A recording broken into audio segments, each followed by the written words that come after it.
Hello everyone, आज के इस वीडियो में आपको क्लास 12 ज्योग्राफी 2022 के सेंटअप एग्जामिनेशन में पूछे गए प्रश्नों को कराने वाला हूं। और फ्रेंड्स, इससे पहले वाले क्लास में मैंने आपको हिस्ट्री 2022 सेंटअप एग्जामिनेशन में पूछे गए प्रश्नों को करवा दिया है। तो यदि आपने अभी तक उस वीडियो को नहीं देखा है तो इस वीडियो के डिस्क्रिप्शन बॉक्स में मैं उस वीडियो का लिंक डाल दूंगा, आप वहां से उस वीडियो को जरूर देख लीजिएगा, क्योंकि सारे प्रश्न आपके लिए फाइनल एग्जामिनेशन के लिए बहुत ही महत्वपूर्ण रहने वाले हैं। तो आप सारे प्रश्नों को जरूर से जरूर एक बार देख लीजिए। चलिए आज की क्लास की हम लोग शुरुआत करते हैं। ये रहा आपके समक्ष आपका आज का पहला प्रश्न है आपके एग्जामिनेशन में जो पूछा गया है कि नौ निश्चयवाद क्या है। बहुत ही अच्छा प्रश्न है जी, नौ निश्चयवाद क्या है। प्रश्नों को देखिएगा, ये बहुत फेमस प्रश्न है। आपने चैप्टर फर्स्ट में मानव भूगोल, अर्थ, प्रकृति एवं विषय क्षेत्र में पढ़ा था। आपने 3 विचारधाराओं के बारे में पढ़ा। कौन कौन? तो पर्यावरणीय निश्चयवाद, संभावनावाद और एक नई विचारधारा आपने पढ़ी थी नौ निश्चयवाद के बारे में। तो प्रश्न यही है आपका कि नौ निश्चयवाद क्या है। हालांकि ये 2 मार्क्स का क्वेश्चन है, तो हम लोग इसका जवाब भी 2 मार्क्स में ही देंगे। ऐसे अगर इसी क्वेश्चन को अगर लॉन्ग में पूछे तो आपको वहां पे 5 पॉइंट बनाना होगा। तो समझिएगा, नौ निश्चयवाद विचारधारा से आप भली भांति परिचित हैं। जब पर्यावरणीय निश्चयवाद में क्या होता था कि उसमें प्रकृति को लोग अपना स्वामी मानते थे, प्रकृति की लोग पूजा करते थे, नेचर की पूजा लोग किया करते थे। और संभावनावाद में क्या हुआ कि जब टेक्नोलॉजी बढ़ा, जब प्रौद्योगिकी का विकास हुआ तो लोगों ने संभावनाओं को जन्म देना शुरू किया। संभावनाओं को जन्म देकर प्रकृति पे अपना विजय प्राप्त करना लोगों ने शुरू कर दिया। तो यही हमने पढ़ा था पर्यावरणीय निश्चयवाद और संभावनावाद में। हुआ क्या कि पर्यावरणीय निश्चयवाद में प्रकृति को माना जाता था और संभावनावाद में जो लोग थे वो नेचर को वैल्यू नहीं देते थे, बल्कि नेचर पे ही विजय, मतलब नेचर को अपना दास बनाना, मतलब जंगलों की अंधाधुंध कटाई होने लगी, ये सारे कार्य होने लगे। तो इसी के बीच ग्रिफिथ टेलर महोदय ने बोला, मतलब उन्होंने अपना एक विचारधारा प्रस्तुत किया जिसका नाम दिया नौ निश्चयवाद। और इसके अंतर्गत कहा गया कि देखिए भाई, अब प्रकृति से भी जो मनुष्य है वो अलग नहीं रह सकता है। हम मनुष्य जो लोग हैं वो प्रकृति से अलग नहीं रह सकते हैं। आप भले ही कितने ही प्रौद्योगिकी का विकास कर लीजिए, टेक्नोलॉजी का विकास कर लीजिए, लेकिन नेचर जो है हमारे लिए अत्यंत महत्वपूर्ण है। तो ये बात यहाँ पे कही गई। इसके अकॉर्डिंग क्या हुआ, इन्होंने अपनी एक विचारधारा प्रस्तुत की और यही विचारधारा जो कहा जाता है इसको मध्य मार्गी विचारधारा के नाम से भी जाना जाता है। तो चलिए आंसर मैंने यहाँ पे लिखा है आपके लिए, पढ़िएगा। इस विचारधारा के जो जनक थे ग्रिफिथ टेलर महोदय हैं और यह जो विचारधारा है पर्यावरणीय निश्चयवाद और संभावनावाद के बीच के मार्ग को प्रस्तुत करती है। तो वही संभावनावाद और पर्यावरणीय निश्चयवाद, मतलब कि आप भले ही कितना ही टेक्नोलॉजी का विकास कर लीजिए, लेकिन आप प्रकृति से अलग नहीं रह सकते हैं। बिना नेचर के ये संभव नहीं है। उन्होंने इसमें आपका रेड सिग्नल, जो ट्रैफिक लाइट होता है उसके ऊपर भी इन्होंने अपना एक उदाहरण प्रस्तुत किया। मैंने आपको क्लास में अच्छे से समझाया है। और यह पर्यावरण को नुकसान किए बगैर समस्याओं को सुलझाने पर बल देता है। मतलब हाँ भाई, आपको इंडस्ट्री स्थापित करना है ना, कीजिए ना, लेकिन जहां पे जंगल है उसको नष्ट मत कीजिए, जंगलों को बचा कर कीजिए। लोगों ने क्या किया कि जंगल को समझना ही नहीं शुरू किया, जंगलों को अंधाधुंध कटाई करने लगे और वहां पे अपना इंडस्ट्री स्थापित करना शुरू कर दिए। तो ये सारे जो आपके पॉइंट्स हैं इसको आप ध्यान में रखिएगा। आपका पहला पॉइंट है कि ये जो है संभावनावाद और पर्यावरणीय निश्चयवाद के बीच के मार्ग को प्रस्तुत करता है। और दूसरा पॉइंट आपका मैंने यहाँ लिखा है कि पर्यावरण को नुकसान किए बगैर समस्याओं को सुलझाने पर बल देता है। तो ये दोनों विचारधाराओं को क्या करता है, आपस में जोड़ता है। तो ग्रिफिथ टेलर महोदय ने जोड़ने का कार्य किया था, जो पर्यावरणीय निश्चयवाद विचारधारा थी और संभावनावाद विचारधाराओं को दोनों को आपस में जोड़ने का ये कार्य किए थे। क्लियर है कंसेप्ट? चलिए हम लोग बढ़ते हैं अपने अगले प्रश्न की ओर। देखिएगा अगला प्रश्न आपका है सेकंड नंबर। देखिएगा प्रश्न कहता है कि प्रवास से संबंधित किन्हीं 2 अपकर्ष कारकों का उल्लेख करें, यानी कि पुल फैक्टर। पुल मतलब जो आपको अपनी ओर आकर्षित करता है। अपकर्ष लिखा भी है तो हिंदी में यहाँ पे साफ साफ शब्दों में अपकर्ष आपका लिखा हुआ है और पुल फैक्टर भी देख सकते हैं। यानी कि पुल फैक्टर कहने का मतलब क्या होता है मित्रों, जैसे कि बात आती है आप प्रवास करते हो। प्रवास का मतलब होता है जब लोग रहन सहन की अच्छी दशाओं के लिए, अपने डिमांड्स को फुलफिल करने के लिए क्या करते हैं, एक जगह से दूसरे जगह जाते हैं। माइग्रेट करना मतलब हो जाता है माइग्रेट, जो अंग्रेजी में प्रवास को माइग्रेशन कहते हैं।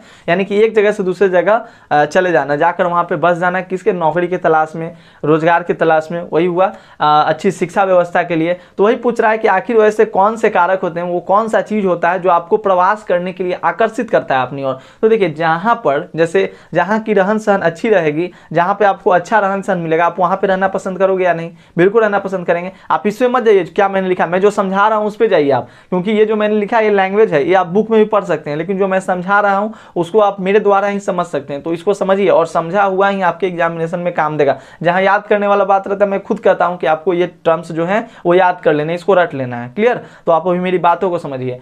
प्रवास करने के जो अपकर्ष कारक होते हैं जो आपको अपनी ओर आकर्षित करता है, पहला तो यही होगा रहन सहन की अच्छी दशाएं। जहाँ पे रहन सहन की अच्छी दशाएं रहेगी वहाँ पे भी आप रहना पसंद करोगे, वहाँ पे आप जाना पसंद करोगे, है कि नहीं?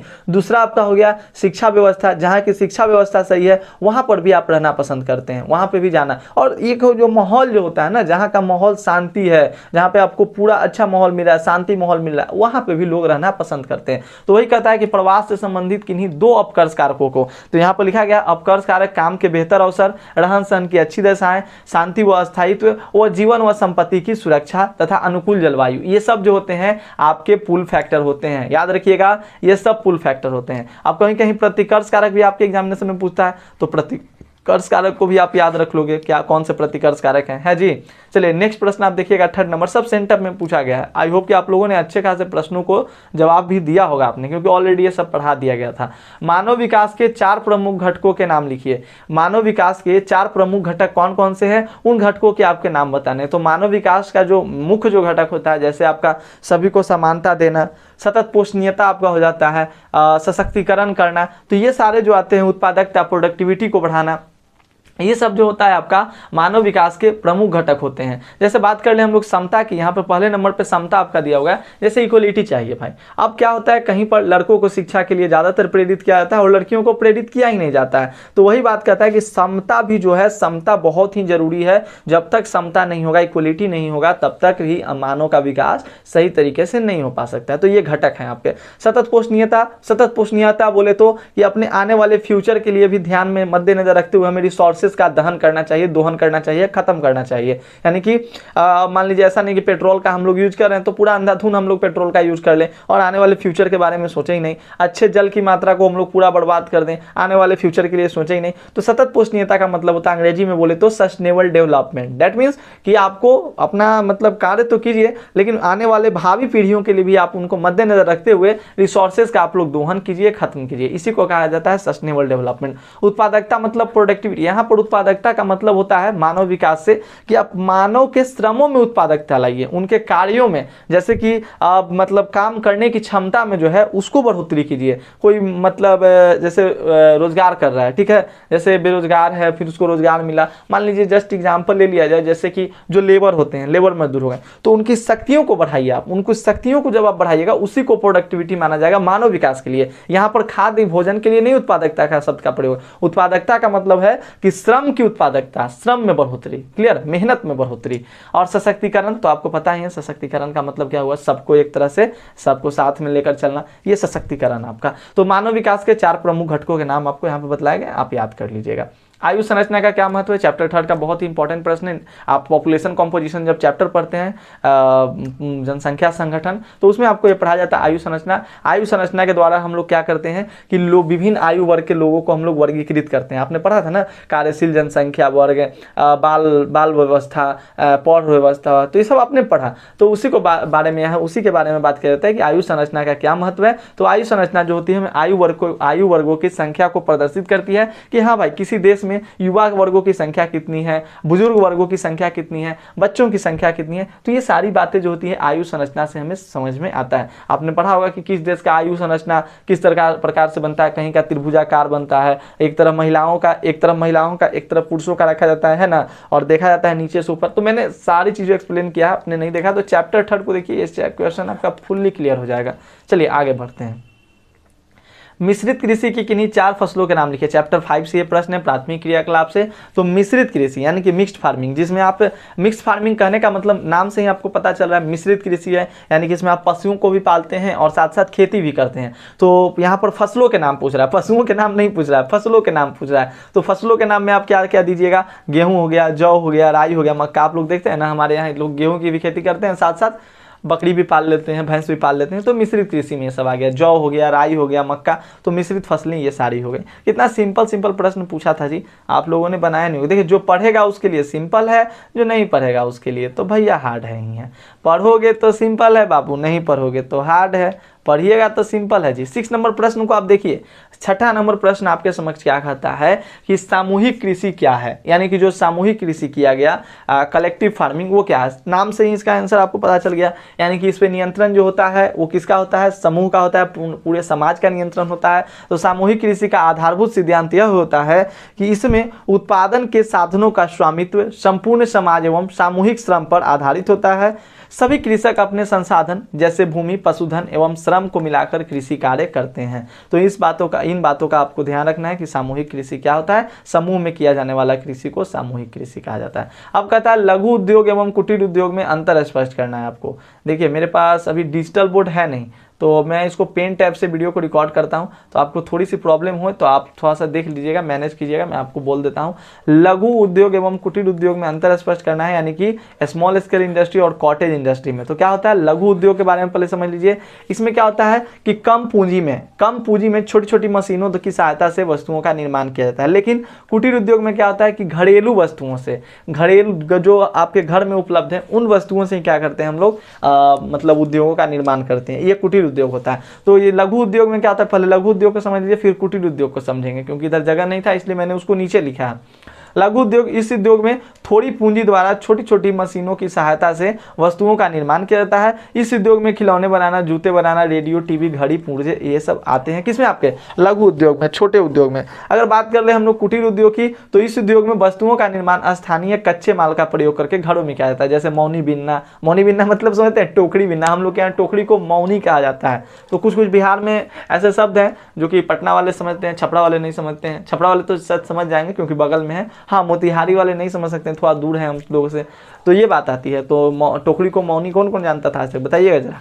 इस उद्योग में वस्तुओं का निर्माण स्थानीय कच्चे मालों का प्रयोग करके घरों में किया जाता है। कम पूंजी की आवश्यकता होती है। जैसे एग्जाम्पल के तौर पे आपके छपाई हो गया, चटाई बनाना, मिट्टी के बर्तन, ईंटें, सोना चांदी के आभूषण बनाए जाते हैं। तो सोना चांदी के आभूषण भी आ जाता है जी इसमें, तो आप ध्यान में रखिएगा। यानी कि घरेलू उपयोग करके इसको बनाना, सोना चांदी में ज़्यादा मशीन का थोड़ी प्रयोग होता है।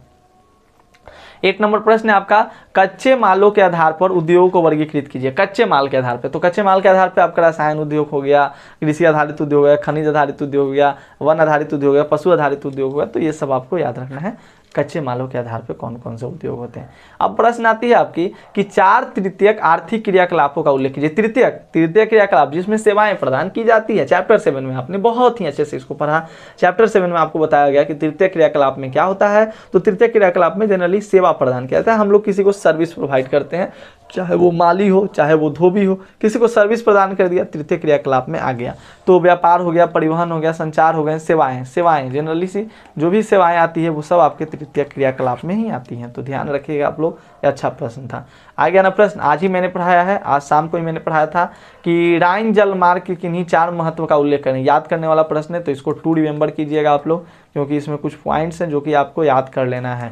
राइन जल मार्ग के बारे में बात किया जाए तो कहता है, मैं पढ़कर सुना देता हूं क्योंकि याद करने वाला क्या समझिएगा इसमें। यह दुनिया का अत्यधिक उपयोग किया जाने वाले जल मार्ग है, जिसमें कहीं दहाई सैकड़ा हजार 10 20,000 से अधिक समुद्री जहाज, लगभग 2 लाख अंतर्देशीय जहाज इस मार्ग से अपने माल का आदान प्रदान करते हैं। यह एक समृद्ध कोयला क्षेत्र से होकर बहती है, जिसने पूरे क्षेत्र को समृद्ध विनिर्माण क्षेत्र बना दिया। मतलब कोयला क्षेत्र से होकर गुजरती है, तो कोयला का ये आयात निर्यात करती है। जलमार्ग Germany, France, Switzerland, Belgium, Netherland के औद्योगिक क्षेत्रों को उत्तरी अटलांटिक समुद्र मार्गों से जोड़ता है। और यह नदी नीदरलैंड के रोटरडम में अपने मुहाने से लेकर स्विट्जरलैंड में बेसल तक यह 700 किलोमीटर लंबाई में नौकायन योग है, मतलब नौका योगन करने के योग है। तो ये याद करने वाला प्रश्न है, आप लोग इसको याद कर लीजिएगा। जो प्रश्न समझने वाला है उसको समझिए, जो याद करने वाला है उसको याद कीजिए। देखिए 11 नंबर प्रश्न है, भारत के किन्हीं 2 व्यावसायिक संवर्गों का उल्लेख करें। तो mention any 2 occupational categories of India. तो 2 व्यावसायिक, आपका प्राथमिक व्यवसाय, द्वितीयक व्यवसाय। प्राथमिक में वही आता है जनरली जो नेचर से संबंधित है, द्वितीयक में उद्योग से संबंधित है। तो आपको यही याद रखना है, कच्चे माल का रूप बदलकर उसमें थोड़ा सा परिवर्तित करके मूल्यवान बना दिया जाता है, तो द्वितीयक में आ जाता है।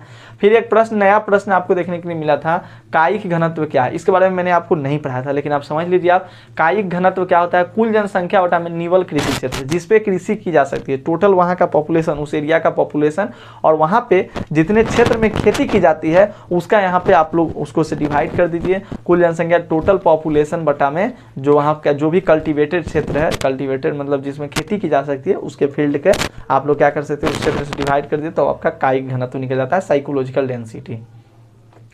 भारत के 4 प्रमुख लौह इस्पात उद्योगों के केंद्रों के नाम बताना है, सिंपल सा प्रश्न है, 4 बता सकते हैं, भिलाई इस्पात, दुर्गापुर इस्पात, राउरकेला इस्पात, बोकारो इस्पात कारखाना झारखंड में है, राउरकेला उड़ीसा में, दुर्गापुर पश्चिम बंगाल, भिलाई छत्तीसगढ़। सिंपल सा प्रश्न है, आप इसको याद भी रखिएगा, इंपॉर्टेंट प्रश्न है।